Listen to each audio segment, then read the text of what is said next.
E a contra-revolução se faz com um pensamento objetivo, profundo, alicerçado naquilo que nós chamamos de verdade. A nova ordem mundial é uma mentira, o comunismo é mentira, o ateísmo é mentira. Todas as ideologias que nós temos, elas são mentirosas. Só que elas se apresentam como um bem, como algo real. Hoje tive uma experiência muito interessante com uma senhora de Brasília que veio partilhar comigo, ela já tinha confessado, 52 anos no comunismo, vivendo o ateísmo. E agora, já idosa, fez uma experiência de Deus e deixou o comunismo, voltou à igreja, que ela fez a primeira comunhão. Veja como é importante a catequese. Ela fez a primeira comunhão com 9 anos e logo com 14 anos, qual que é seu nome? Janaína Eguer. Com 9 anos ela fez a primeira comunhão e aos 14 anos entrou no comunismo. Revoltou com o pai, com a mãe, com tudo, 52 anos na militância até o comunismo. E agora, já depois de seus quase 80 anos, muito culta, doutora em pedagogia, você imagina, deve ter de Paulo Freire, da cabeça aos pés. E agora fez uma experiência e ela não aguenta mais nada do comunismo. Como eu, que fui comunista até 16 anos atrás, hoje eu não suporto. Quando você sai desse troço, você não aguenta. Você não dá conta de escutar um teólogo católico comunista. E ela veio pedir qual igreja de Brasília onde ela pode participar com a consciência tranquila. Porque vai no lugar, o padre tem pensamento comunista, vai do outro mesmo jeito. É difícil, né? Então, nesta noite, o padre Flávio me pediu para dissertar sobre esse livro de um bispo que eu gosto muito, que é Dom Atanásio Schneider, que é bispo auxiliar do Cazaquistão. Vocês sabem onde fica isso? Lá para aqueles mundos da Rússia. Tem uma história muito interessante com a diocese do Cazaquistão. Eu não sei se foi Dom Atanásio, acho que foi com ele, que tem um bispo titular e ele é auxiliar. Como ele é um bispo conservador muito culto e muito combativo, ele nunca vai sair dali, morrer ali. Quando criaram a diocese do Cazaquistão, o governo, você quer que eu fique só no lugar? O governo deu uma área para as religiões e sobrou para a Igreja Católica um campo de concentração da Segunda Guerra. E aí, naquela região, o povo tem horror aos lugares onde teve campo de concentração. Então a igreja foi funcionando, umas capelas lá, se construindo, a diocese, com tanta dificuldade, sem ter catedral, sem seminário, sem cura, começando tudo.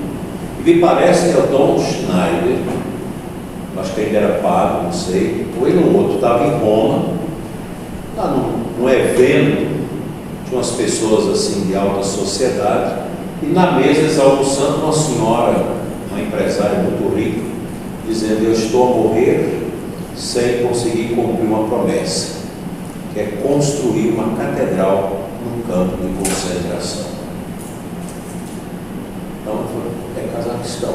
Então fez, depois vocês podem olhar, a Catedral do Cazaquistão, linda igreja. Ela fez a catedral, fez a casa do bispo, fez a cúria, fez tudo. Lugar maravilhoso, onde o Dom Schneider trabalha. Esse livro é uma entrevista que ele faz a Diane Montanha. Eu confesso para vocês que eu tive um lapso de memória por causa da vacina. Eu tomei, o padre me mandou entregar esse livro para poder falar dele para vocês. E ontem, que eu lembrei, eu tenho essa palestra, padre, o que eu tenho que falar para preparar ontem à noite e hoje? O livro eu mandei para o senhor. Aí mandou a foto do livro. Aí eu lembrei. Quem disse que eu achei esse livro na minha biblioteca? Cacei, não achei. Aí ele me passou agora à tarde, mas eu preparei uma reflexão, já supondo o tema desse livro, que é uma entrevista muito interessante que eu li agora, o escopo do livro, rapidamente, que ele faz nessa entrevista uma análise profunda da realidade do mundo em que nós estamos vivendo, da realidade da igreja imersa no mundo que passa por uma das piores crises da sua história. Nem a crise do Império Romano, que matou tantos cristãos, é tão pesada como essa que nós estamos vivendo agora. Porque a crise que nós vivemos hoje na igreja, ela é imposta por um esquema maldoso de merchandise, de propaganda, que atinge o inconsciente das pessoas. A pessoa às vezes nem está prestando atenção aquilo entra e depois vem como feedback de resposta negativa à igreja. É uma perseguição terrível ao profundo da igreja. Vocês podem ver que os meninos entram na faculdade, perdem a fé, porque é uma propaganda contra a religião, contra Deus, na cultura. Porque hoje o ateísmo, ele não se dá no combate de ideias, na briga de ideias, como dava na França depois da Revolução Francesa, ou mesmo no tempo do Iluminismo e no tempo também de Augusto Comte. Hoje é através da cultura. A nossa cultura, ela é programada para ser contra Deus, para desconstruir a fé e desconstruir o ser humano culturalmente forjado pelo cristianismo.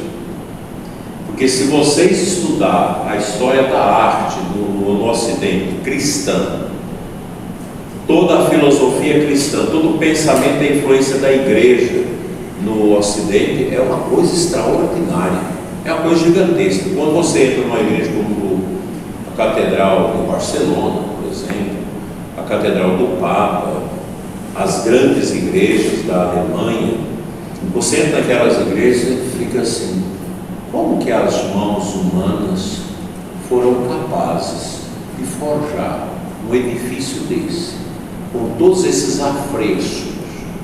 É impressionante. Quando você pega uma Suma Teológica de Santo Tomás, século XIII, você começa a ler aqui e você fica pensando: como que um ser humano, naquela época, foi capaz de forjar uma reflexão tão retilínea, tão lógica, tão contundente como essa? Quando você pega Santo Agostinho, você começa a ler as confissões de Santo Agostinho, aquilo te dá um elevo espiritual, e você fica pensando: como um homem no século V foi capaz de, com toda a filosofia, com a lógica, com a poesia, misturou tudo isso, teologia, espiritualidade, e escrevia coisas imortais. Eu fico impressionado que as coisas de Santo Agostinho, por questão de minutos, não foram perdidas na invasão de Alarico a Cartago, no século XIII, final do século XIII, quando o Papa mandou um navio para resgatar Santo Agostinho da guerra, e tinha os caixotes com os papiros. Santo Agostinho escrevia de noite, ele comentou a Bíblia toda, naquele tempo, tudo com papiro na mão, aqueles caixotes imensos, e eles saqueando e botando fogo na cidade. Aí na hora de sair, morre, não morre, então Santo Agostinho larga isso para trás, mas aí alguém ainda conseguiu pegar aqueles caixotes e jogar dentro da nau, e ainda salvou todos os escritos de Santo Agostinho. Como é que é o nome da senhora? Heredina Eguer.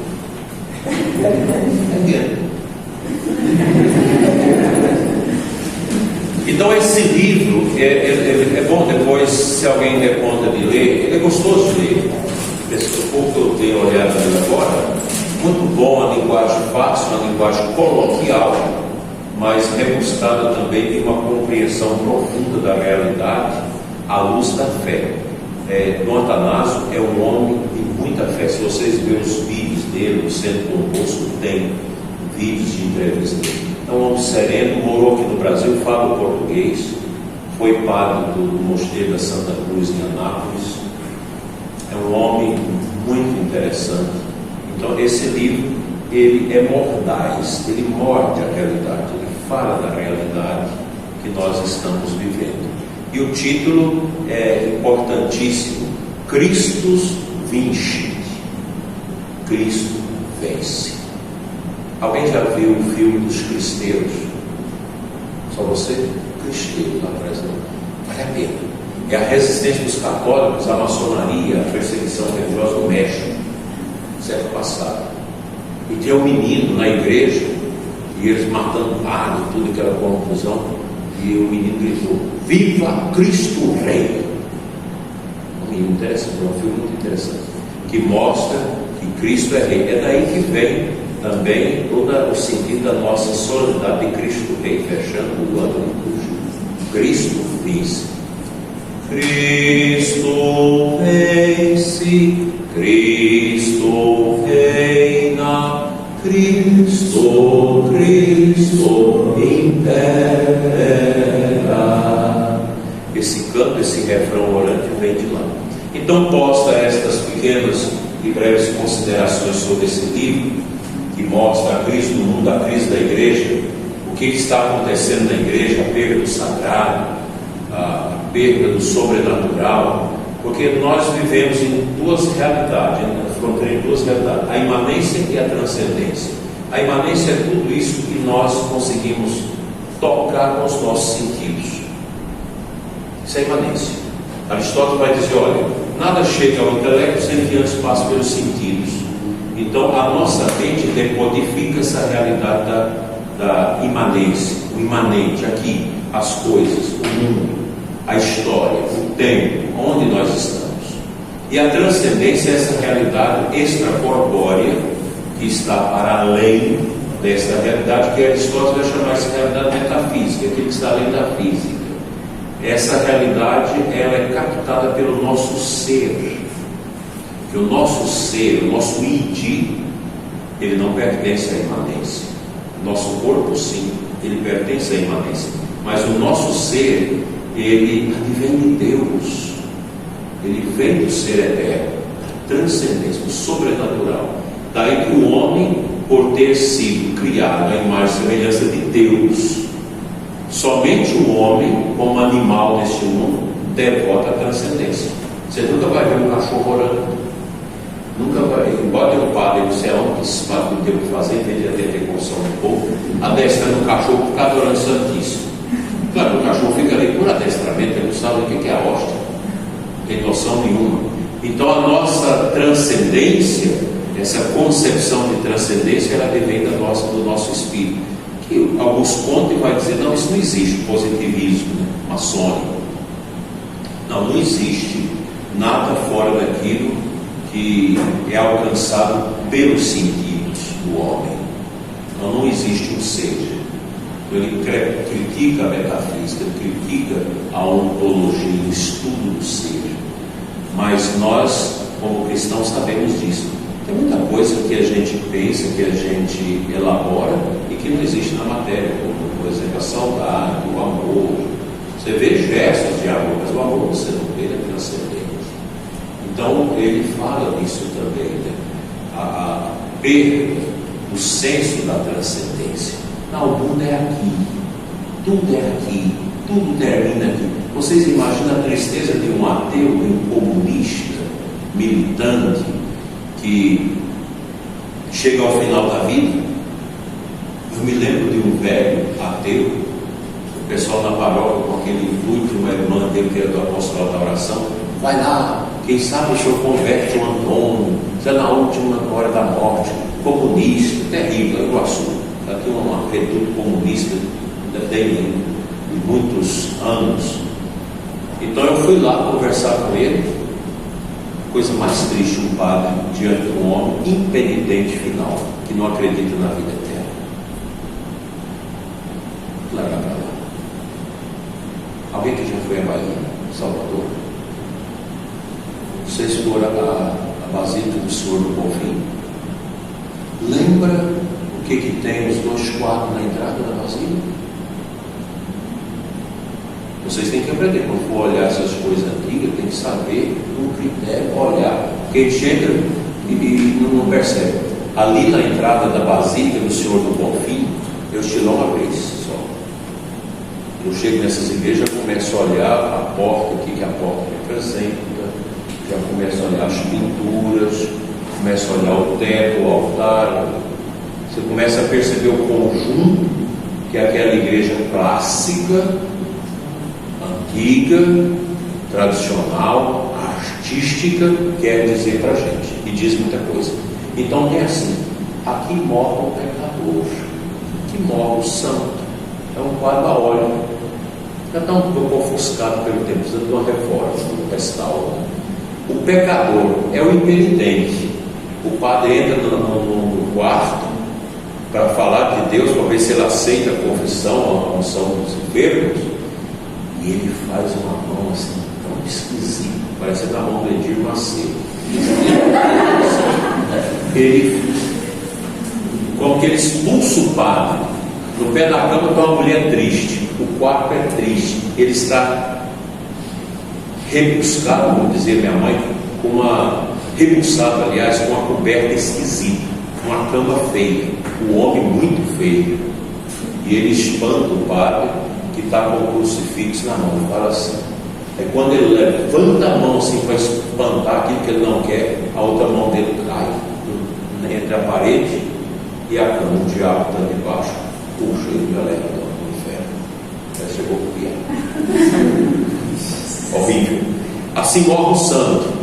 Um quarto bonito, luminoso, um senhor com rosto de anjo, um velho, religioso, rebuçado com um lençol branquinho, uma mulher piedosa rezando na pé da cama, as pessoas. O padre chega, ele confessa, recebe a unção, aí pega o crucifixo depois da comunhão, põe no peito, adora a cruz, Cristo, acolhe a cruz de Cristo, ele mergulha o sentido da sua vida na cruz, e depois, já meio tremo, ele consegue levantar um pouco as mãos para agradecer a visita do padre e o sacramento. Aí o anjo vem, pega ele pelas mãos e leva para o céu. É sobre a cruz que nós vamos falar. Cristo Rei, salvai-nos. A escuridão do mundo só pode ser iluminada com a luz do ressuscitado. Essa é uma verdade.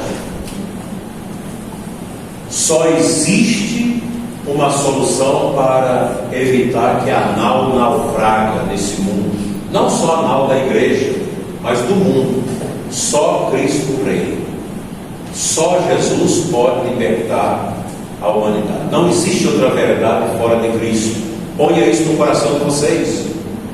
Não há outra verdade objetiva desse mundo fora de Cristo. Ego sum veritas. Eu sou a verdade, disse Jesus para Pilatos. Cristo é a verdade.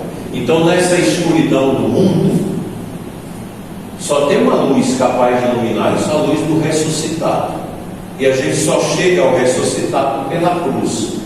Vamos. Aqui nós temos. Você podia ter de apagar só essa assim? Glória a Deus. Como diz o protestante. Isso aqui é uma cena do filme de Mel Gibson. Alguém assistiu o filme de Mel Gibson? Quem não assistiu tem que assistir. Eu já assisti 3 vezes e todas as 3 eu choro. Você já assistiu o filme do Mel Gibson? O senhor chorou também? É impressionante. É impressionante. Porque é um filme que foi feito no poder da oração. Só para vocês terem uma ideia, tanto Mel Gibson é um católico conservador. Quantos filhos aqui? Não sei se era 15, uma família enorme. Ele fez esse filme, fez um grupo, foi muito bem preparado. Esse cara aqui era ateu, se converteu, mas quase foi fulminado por um raio aí nessa cruz. Quase foi fulminado. Mel Gibson, o diabo ficou com tanto ódio dele, que destruiu o casamento dele. Caiu no alcoolismo, agora que está recuperando, está fazendo um filme subsequente sobre a ressurreição. Os filmes do Mel Gibson são maravilhosos. Então, esse filme teve tanto problema, porque é um filme muito real, que ele foi feito na língua de Jesus. Todos tiveram que aprender aramaico para poder falar no aramaico. Filme de Mel Gibson, de paixão, a paixão de Cristo. Então, quando a gente olha aqui, é um Cristo muito flagelado, e a gente entende que Jesus, muitos bispos gostaram, que é muito cruel o filme, e criança nem pode assistir, mas era mais ou menos assim: os flagelos romanos, chicotes romanos, eles não matavam a pessoa, eles rasgavam o corpo da pessoa para causar dor, porque na ponta das correias havia limalhas de chumbo que bate e rasga. Então é uma cena terrível. Então, o que vem à sua mente quando vê isso aqui? A gente vê o escândalo da cruz. A cruz, instrumento de derrota. Só para vocês terem uma impressão, consciência, a cruz era uma coisa tão horripilante que vocês podem pesquisar a história, vocês não acham o nome de nenhuma outra pessoa além de Jesus que foi crucificado. Tem os dois ladrões que foram crucificados lá dentro, e Céstas e Dímos, pela tradição, não pela Bíblia. Acho que na Bíblia tem, não tem, não. Acho que não tem. Por isso que a prova sociológica da existência de Cristo está aqui, o relato. Flávio Joséfos relata o início do cristianismo, um judeu, historiador, relata isso. A cruz. Porque a família ficava tão horrorizada quando um parente era crucificado que lixava o nome do parente, porque só era crucificado as pessoas abomináveis. Vamos adiante. A cruz do cristianismo primitivo. Eu vou falar um pouco da cruz, porque a cruz ela é um troféu de vitória. Depois nós vamos falar de Constantino, em Oxynovinches, depois eu traduzo. A cruz, quem está com a cruz no peito aí? Quase todo mundo tem uma cruz no peito, no brinco, no anel, no cemitério, onde morrem as pessoas, na nossa casa, na igreja. A cruz é um sinal eloquente do cristianismo. Então, todas as religiões, marcas, ideologias, possuem símbolos visuais que materializam um ou mais aspectos importantes de sua história ou crença. Assim, o cristianismo também adotou a sua marca. Aqui nós temos a estrela de Davi, que é o símbolo judaico. O McDonald's, todo lugar que você vai, você vê esse troço, você já sabe que é um McDonald's. Esse negócio de yang aí, esse troço da nova ordem, da nova era. A maçã, comida lá, que é a Eico, maçã em inglês de Eico, que lembra bem que Bosch, essa empresa de computadores, né? E a cruz, que é o símbolo do cristianismo. A cruz do cristianismo primitivo. A cruz não foi o primeiro símbolo visual adotado pelo cristianismo, não foi o primeiro símbolo. Aqui eu vou recomendar para vocês um filme velho, antigo, difícil de achar, chamado Quo, Q-U-O, depois Vadis. Quo Vadis. É possível de achar, me parece que alguém já conseguiu achar na internet. É um filme sobre Jesus, fundamentado naquele livro clássico, antiquíssimo, que é difícil de achar, chamado O Mártir do Gólgota. Interessante esse filme, eu já assisti várias vezes. Ele é bem benicinho do cristianismo, que retrata o martírio de Pedro e de Paulo em Roma, o sofrimento dos cristãos, o despotismo de Nero César, toda a desgraça impetrada contra os cristãos naquela perseguição inicial da igreja. A princípio, a cruz ela não foi usada porque fazia a associação vergonhosa com a execução de um criminoso comum. Mas a cruz é horrível. Para um romano, ela é a expressão da aplicação da pena mais severas da justiça romana, do código romano. É horrível. Jesus Christus Theou Oinos Soter. Jesus Cristo, Filho de Deus Salvador, o peixe. Aqui está a palavra peixe em grego, ictus. Jesus Christus Theous Oinos Soter. É a palavra peixe que os cristãos usaram para dizer Jesus Cristo, Filho de Deus Salvador. Nesse filme do Covardes aparece toda hora o peixe. Então por isso que o peixe está muito próximo da tradição cristã. Você sabia disso? Você sabia, né? É muito próximo. Quem nasce na Bahia é baiano. Quem nasce em Salvador é soteropolitano, por causa do sigma no final da letra, sotera, Salvador, soteropolitano. Quem nasce em Salvador é soteropolitano. Eu nunca esqueço isso porque eu fiz a minha turma de 8ª série, perdeu a gincana, eu não soube responder isso. Vamos adiante.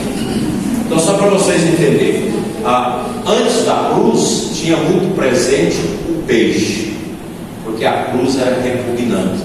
Mas depois você começa a ver, por isso aqui no primeiro e segundo século da era cristã em Éfeso, você já tem aqui uma cruz, você já tem aqui o nome do peixe. Isso aqui é uma lápide do sepulcro de um mártir. Aqui o peixe, ali você tem depois um círculo, não sei o que significa isso. Nas catacumbas primitivas tem sempre esses desenhos. Alguém já foi a Roma aqui? Foi a catacumba São Calixto? São Sebastião. A São Calixto é mais poderosa. São Sebastião a gente acha lá embaixo, a igreja de São Sebastião. Mas é impressionante. Eu já fui 3 vezes rezar nas catacumbas de São Calixto. Você desce, são galerias. Dizem que tem lugar lá que vai quilômetros e quilômetros. Então eles iam furando o tufo vulcânico, que é uma montanha de vulcão que quando você corta a terra, que o oxigênio bate nela, ela vira cimento. Então eles iam cortando e iam fazendo os tubos nas paredes. Então tem as galerias. Não tem lugar que tem 8 túmulos assim. E essas lápides sempre eles colocavam. Quando era uma criança, tinha um sinal de criança. Quando era uma jovem virgem, sempre tinha um galinho desenhado de ramo. Esses símbolos que ajudam a gente a entender como foi a nossa religião nascente. As catacumbas ainda conservam as lamparinas de cerâmica que eles colocavam óleo para rezar escondido. Aquilo era escondido. Dizem que a catacumba de São Calixto tem centenas de pessoas. Eles abriram um espaço para a visitação, mas as profundidades só os cientistas estudiosos que entram lá. Você também se perde. Então tem os altares, tem a sala dos papas, os primeiros papas onde foram sepultados em São Pedro. É muito interessante. Vamos adiante. Aqui a gente tem esses desenhos de cavernas, os 3 jovens na fornalha, catacumba de Priscila em Roma. É um desenho bem complexo, estilo antigo, né? Aqui você tem um desenho da referência de Jonas sendo vomitado pela baleia. Aqui a gente tem dá para ver que é Nossa Senhora com o menino, né? Maria segurando Jesus e o profeta, catacumba de Priscila em Roma. Imagens mais antigas de Maria que nós temos é essa aí, 3º século. Um desenho de Nossa Senhora com o menino. está em ruínas, veja que é coisa de 2000 anos, vamos adiante. Então a cruz do cristianismo, que símbolo seria mais apropriado ao cristianismo? A manjedoura, o barco, o pelo, a pesca, a pedra, a toalha do rosto, que enxugou o rosto de Jesus, o trono, o pelo, a pomba que desceu sobre Jesus, são símbolos cristãos, vai adiante. Mas na verdade a cruz é o sinal determinante da fé cristã. Então a cruz, ao que parece, não foi largamente utilizada como símbolo cristão até o sexto século. Depois desse período que morre Pedro e Cômodo, o pessoal vai esquecendo toda aquela tragédia das crucifixões aos milhares que se faziam. Vocês imaginam, o lugar onde Cristo foi crucificado era chamado lugar da caveira, porque ali colocava os corpos e deixava apodrecer. Os urubus vinham comer os corpos e caindo aqui. Aí alguém lá jogava para lá aquelas caveiras para trazer osso para ser crucificado. O lugar da caveira, um lugar dantesco, um lugar esquisito, né? Parece certo que pelo menos a partir do segundo século os cristãos desenhavam, pintavam, gravavam e faziam o sinal da cruz em si mesmos e nos outros como sinal da fé. Então começa esse costume de fazer o sinal da cruz. A mãe fazia o sinal da cruz, os pais. Depois começaram a fazer esse sinal de benzimento, o sinal da cruz. Ao que parece, essas e outras demonstrações do sinal da cruz não eram superstições, mas teve a finalidade de identificar e santificar cada ato como se pertencesse a Cristo. Por isso que o cristianismo é uma religião dos sinais. Não tem como você pensar em igreja católica sem uma infinidade de sinais impressionantes. Engraçado, eu compreendi muito essa questão dos sinais lendo um ateu chamado Ernesto Cassirer. É um antropólogo alemão que escreveu um livro chamado Trocas Simbólicas, sobre os simbolismos. Ele diz: olha, o homem é racional, mas é também simbólico. Então os sinais são impressionantemente ativos na vida do ser humano. Então nós lutamos, andamos de acordo também com os sinais, as setas, a cruz. Isso significa isso aqui, os sinais de trânsito que a Formosa não funciona, é tudo apagado, tristeza. Então são os sinais que nos guiam. Tertuliano, no ano 2000 depois de Cristo, diz: é um grande padre da igreja, que é leigo, que parece, não foi sacerdote, foi leigo, né? Ele fala: a cada passo e a cada movimento dado para frente, em cada entrada e em cada saída, quando nos vestimos e nos calçamos, quando tomamos banho, quando nos assentamos à mesa, quando acendemos as lâmpadas no sofá, na cadeira, nas orações corriqueiras da vida diária, traçamos na testa o sinal da cruz. Isso aqui é uma colocação que não tem. Na testa o sinal da cruz. O sinal da cruz. Aí protestante, porque você deixa de. Protestante não tem, não faz sinal da cruz. Eu sei, para protestar. Você é da igreja que pode cruz. Vamos. Constantino, é a foto apagada, o primeiro imperador romano cristão, tornou mais popular o uso da cruz. Aqui eu quero ressaltar o poder da cruz na transformação da obscuridade do mundo, como sinal de vitória. A gente não canta aquele canto Vitória, como reinarás, muito bonito. É um canto que às vezes eu faço. Eu lembro lá em São João da Aliança, esse ano, uma missa quando o padre estava internado com Covid, o padre Zé Gerson, 45% do pulmão, aquela confusão toda de com medo dele morrer. Então eu falei: gente, agora no final da missa nós vamos fazer uma oração para o nosso padre. Nós vamos invocar a Santa Cruz, o poder da Santa Cruz de Cristo na vida dele. A gente olhou para a cruz e cantou Vitória, tu reinarás. A igreja chorava. a emoção, o poder da unção da cruz de Cristo sobre o sacerdote. Um momento muito bonito. Então a cruz, lembra que o Brasil, ao ser descoberto, no dia 26 de abril de 1500, Frei Henrique de Coimbra celebrou a primeira missa. E a cruz, imensa cruz, fizeram voltar aos pés da cruz. Eu não acho muito razoável as artes modernas das nossas igrejas que tiram a cruz do centro. Inclusive aqui, a cruz é do lado, né? Coloca o pantocrato. Hoje essa mulher comunista falou para mim: eu caso em Brasília uma cruz que eu posso, uma igreja que eu posso entrar e ver a cruz grande atrás do altar. Eu não acho. Você só acha uma cruzinha lindo lá no altar porque eles fazem esses painéis.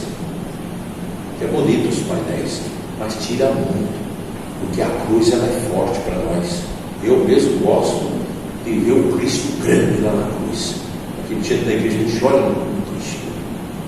Aquilo traz para nós essa imagem do poder da redenção de Cristo. A cruz que nos salva, cruz que salva. Esse imperador, quem que é a mãe dele? Santa Helena. Quem vai à Terra Santa escuta os guias turísticos falar de Santa Helena o tempo todo, porque Santa Helena é uma mulher que se converte. Uma mulher convertida faz conversões acontecer na sua casa. Santa Helena é uma mulher forte, mulher determinada. Não sabe muita história dela, mas trabalhou duramente pela conversão do seu filho. Amiga do Papa.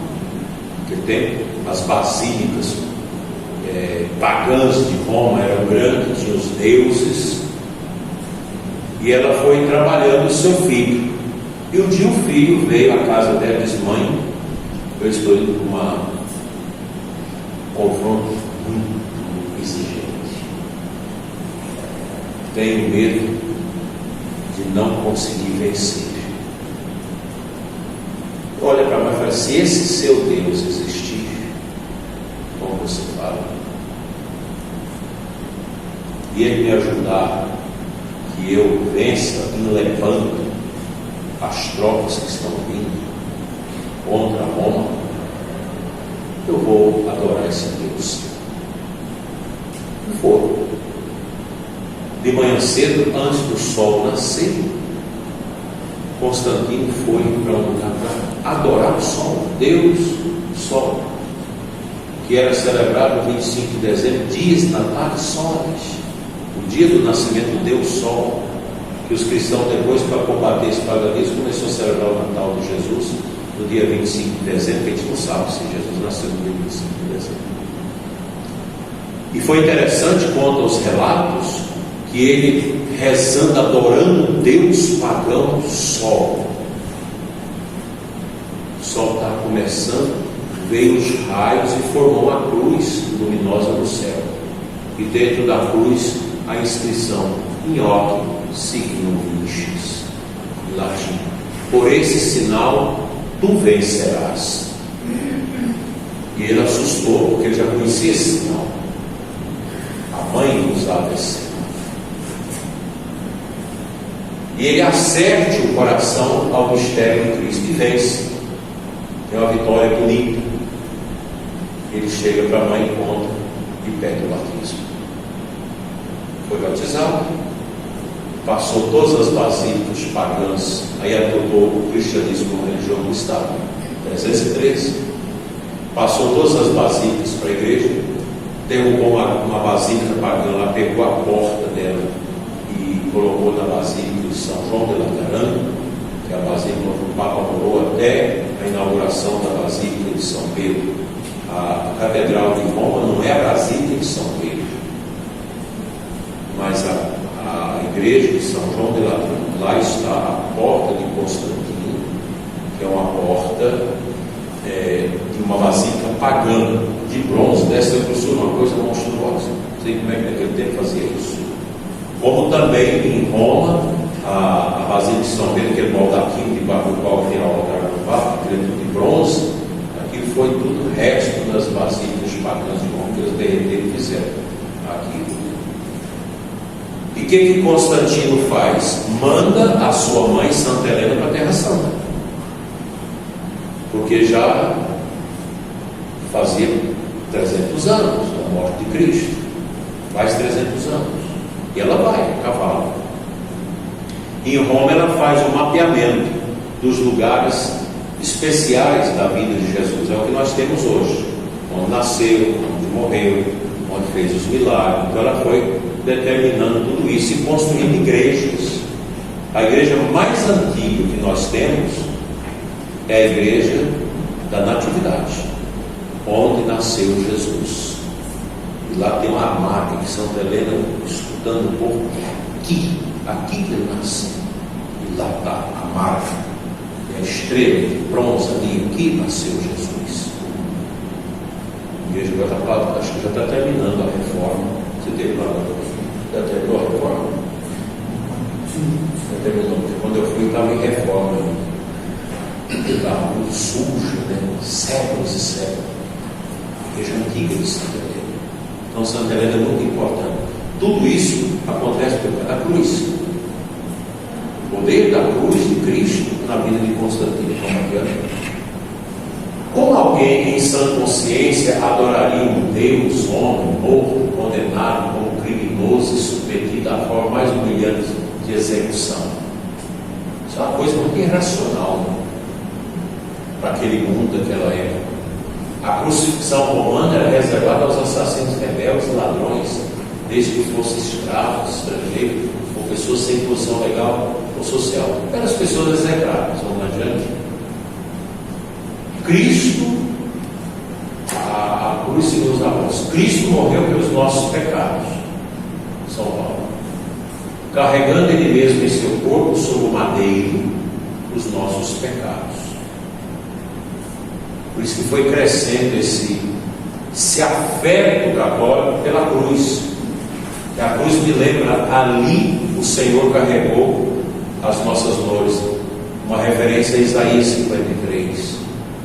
Ele tomou sobre si as nossas chagas, as nossas dores. Aquele que nos ama e pelo seu sangue nos libertou dos nossos pecados. Vamos adiante. O islamismo rejeita a cruz. Para mim é uma praga o islamismo. Pois é, a igreja sempre sofreu com o islamismo. Tanto a igreja já matou esse povo já matou a igreja. E agora vão vir com toda a força e vão tomar tudo. Vai ser o flagelo de Deus, o chicote de Deus na vida dos cristãos. Deus vai permitir a grande provação, como já está permitindo. Eu já assisti vídeos, que eu não recomendo vocês assistirem, de execução de padres da parte dos islâmicos. Eles têm um ritual. O chá, o cara lá tem aquela função dele ler o Alcorão, diz que ele está sendo sentenciado por isso, ele é um infiel. Porque com o islamismo todo mundo nasceu islâmico. Todo mundo nasceu muçulmano. Todo mundo, segundo Allah. Agora, muitos se tornaram infiéis. Então, o católico é infiel. E o Islã, no seu Alcorão, a palavra Alcorão significa submissão. Só que a desgraça desse Alcorão, se você lê, se você não tiver Espírito Cristo, você adere a isso. É muito bonito sobre o jejum, sobre a purificação. É impressionante, tanto que o Islã tem coisas bonitas, mas esconde as perdas de Satanás. Esconde as perdas. Lá no meio você vai achar sobre a Sharia, promover a guerra santa. Se os infiéis não aceitarem o Alcorão, que eles sejam mortos em nome de Allah. Guerra santa. Os fiéis islamitas devem sempre promover a guerra santa contra os infiéis. A alma nenhuma levará o fardo da outra. Está ali eu esqueci o nome do troço lá. Ali é o capítulo 53, versículo 8 do Alcorão. Fala, alma nenhuma levará o fardo da outra. Então, Cristo não levou o fardo de ninguém. cada homem colherá os frutos das suas próprias ações. Capítulo 17, 15 do Alcorão. Os hindus aceitam a historicidade de Jesus. Os muçulmanos também aceitam Cristo como um profeta de Allah, não como Deus. Eles têm respeito à Nossa Senhora imenso. Você vai na Basílica da Anunciação, aquele monte de mulheres dando uma mão para os meninos delas dentro da Basílica, não sei se é para dar sorte, gosta de Nossa Senhora. Eles têm um amor muito grande a Nossa Senhora, os muçulmanos. E da crucificação, mas rejeita o significado salvífico. O que Gandhi disse? Eu poderia aceitar Jesus como um mártir, uma incorporação do sacrifício e um mestre divino, mas não como um homem mais perfeito que já existia. Sua morte na cruz foi um grande exemplo para o mundo, mas que ela contivesse algo parecido com uma virtude misteriosa ou miraculosa, meu coração não poderia aceitar. A grande dificuldade do hinduísmo de aceitar o poder vicário do sacrifício de Cristo, ou seja, aquele que morre no lugar de todos. Frederico Nietzsche, alguém já ouviu falar desse desgraçado? Vocês acreditam que ele andou 6 horas sentado ao lado do imperador Dom Pedro II, na Europa, no trem de ferro? E ficou impressionadíssimo com Dom Pedro II, que ele escreveu no seu diário: hoje tive a honra de andar com o imperador do Brasil. Fiquei espantado com a cultura desse homem. O imperador Dom Pedro II falava mais de 10 línguas e lia mais de 18 livros. O imperador Dom Pedro II foi extremamente bem informado, ele era muito culto. Então ele ficou impressionado com o imperador Dom Pedro II. Frederico Nietzsche, no seu livro O Anticristo, tinha admiração pelo conceito evolucionista da sobrevivência do mais apto de dar. Na rede da evolução, aqueles animais mais aptos sobrevivem às custas dos outros, primeiro dos inaptos, que eles vão matando e superando. Assim ele desprezava todas as formas de fraqueza. Então, na evolução, os fracos vão lá. E Cristo é apresentado como um fraco, que morre na cruz. Então, e em seu lugar sonhava com a emergência do Superman, do super-homem. Nietzsche vai propor a criação do super-homem e uma raça governante audaz. Para ele, depravação significava decadência, e nada era mais decadente do que o cristianismo, que tem tomado partido de tudo que é fraco, baixo, mal constituído. Isolava o cristianismo e dizia: se você não quer ser cristão, vai lá na igreja com o canto dos cristãos. A tristeza que é o canto desse povo. E ele chegou a escrever um livro chamado A Morte de Deus, e fala: eu matei Deus. Todos esses conceitos, coisa muito grande, isso aqui é só uma cena, isso é terrível, os escritos de Nietzsche, que o povo bebe nas universidades, fica tudo atento. Eu matei Deus. Aí quando o miserável morreu, no século passado, um gaiato lá de Nova York foi lá, o viaduto escreveu: Deus avisa, Deus como Nietzsche morreu. Por lá muito tempo escrito no viaduto de Nova York.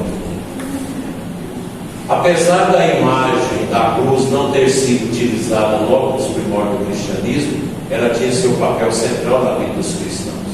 A imagem da cruz captura a essência do que é ser cristão. Para Cristo e para os apóstolos, a cruz é central na vida cristã.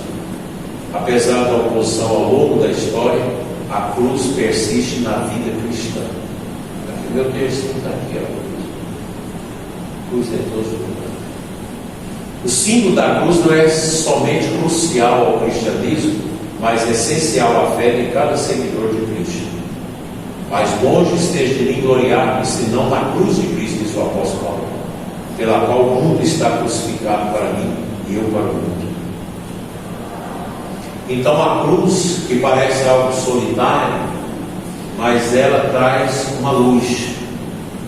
Por isso que a sombra desse mundo que o Atanásio coloca no seu livro, que abateu também sobre a igreja, tudo será conhecido sobre a cruz. mundo com o poder da cruz. A cruz vence tudo. O que nós estamos vivendo hoje na igreja? Uma igreja humanista, uma igreja ecológica, uma teologia da libertação que só fala de pobre, mas não faz nada pelos pobres.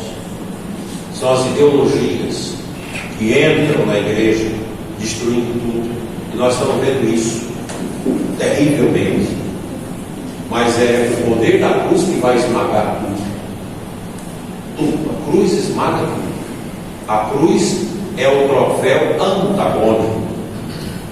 É um troféu esquisito. Esse é um troféu. Os vencedores em Cristo têm o troféu da cruz. Os apóstolos morreram na cruz. A cruz é o altar da santidade, é o altar da libertação de toda a escravidão do mundo. Então nós temos aí que diz: Jesus Christus Deus Deus Soter, Jesus Cristo, Filho de Deus Salvador. Esse é o Deus que nós servimos. Vocês têm mais alguma coisa? Eu termino aqui com essa palavra. Santo Natal, Jesus abençoado a todos. Não há árvore mais apropriada para produzir e conservar o amor de Deus do que a árvore da cruz. Santo Inácio de Loyola, fundador dos jesuítas. Jesus não acabou dentro de 30 anos. Não tem mais fé. Tudo na teologia da libertação. Então, minha gente, a vitória é a cruz. Se vocês lerem a história dos templários, dos cavaleiros de Cristo, que lutaram em nome do Papa e dos reis católicos contra os muçulmanos, tomando a terra santa deles, porque os muçulmanos tomaram a terra santa em determinado tempo da história. Os católicos não podiam ir lá, matavam, roubavam tudo. Então os templários foram uma ordem, depois para a ordem de Cristo em Portugal. Você vê lá qual o emblema deles? A cruz.